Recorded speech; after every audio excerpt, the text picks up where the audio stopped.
मंडळी, आजच्या दुसऱ्या व्हिडिओ ज्याच्यात मी होणार आहे थिक लस्सी. आपण म्हणणार थिक लस्सी कशी बनणार, कारण की खूप लोक लस्सी बनवतात पण ती लस्सी थिक होत नाही. तर आपल्या चॅनलचं नाव आहे साध्या खायच्या गोष्टी. आता मी मिक्सरचं भांडं घेतलंय, त्याच्यात दही हे पूर्णपणे ओतलेलं आहे. आता मी सध्या फक्त पावशेर दहीची लस्सी बनवून तुम्हाला दाखवणार आहे थिक कशी बनवायची. एका साईडला इथे मी दूध पण उकळत ठेवलं आहे, तुम्ही बघत असाल तर. आणि आता मिक्सरमधून मी त्याच्यात थोडं साखर टाकतोय.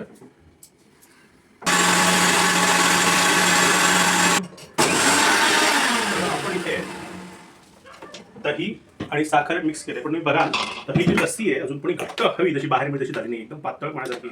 तर आपण आता बघणार त्याच्यात काय असं करायचं की जी जेणेकरून ती घट्ट होईल. तर सगळ्यात सोपा उपाय आहे, 2 चमचे कस्टर्ड पावडर आपण घ्यायची आहे. ही व्हॅनिला एसेन्सची कस्टर्ड पावडर बाजार कुठे मिळेल 2 चमचे मी घेतली आहे. आणि 2 चमचे कस्टर्ड पावडर सोबतच थोडं टेस्ट यावी म्हणून थोडा वेलचीचं माझं मिश्रण आहे, थोडं टेस्टमध्ये टाकतोय. आणि त्याच्यात हे मिश्रण आपण गरम पाणी थोडं किंवा गरम दूध जे आपलं मी उकळत ठेवलं आहे ते गरम दूध घ्यायचं आहे, त्यात थोडं मिक्स करायचं आहे. आणि हे जेव्हा गाढी पेस्ट होईल तेव्हा तुम्ही ती दुधात टाकून द्या. जशी दुधात टाकाल तर बघाल तुम्ही त्याची गठोडा स्टार्ट झाला थोड्याशा, म्हणजे ही घट्ट व्हायला लागेल लस्सी. हे जे दुधाचं मिश्रण खूप घट्ट झालं आहे, अजून घट्ट होईल जसं आपण उकळू तसं.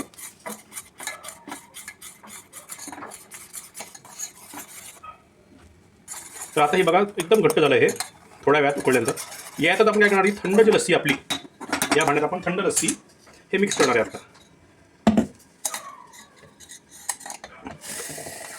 गरम गरमच लस्सी मात्र आपली थंड आहे आणि हे मिश्रण मिक्स करणार आहे आपण आता. आणि हे चांगलं आपण मिक्स करणार आहे.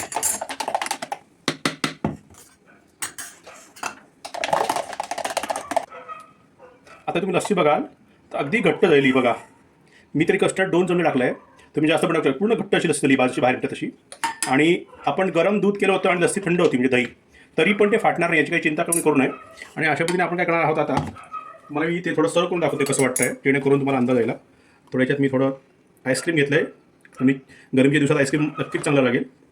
थोडं आईस्क्रीम घेतलं आहे आणि आता मी तुम्हाला ते दाखवतो त्याचा घट्टपणा किती आहे असा.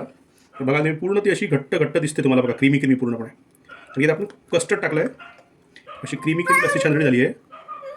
आणि वरतून थोडं मी आपण त्यात थोडा गार्निशिंगसाठी टाकतोय. आणि अशा पद्धतीने आपलं लस्सी रेडी झाली आहे. कृपया माझं चॅनल साध्या खायच्या गोष्टी नक्की फॉलो करा, जेणेकरून मी थोड्या टिप्स देईल आणि तुम्हाला नवीन नवीन पदार्थ खायला भेटतील. गरमीच्या दिवसात लस्सी नक्की ट्राय करा.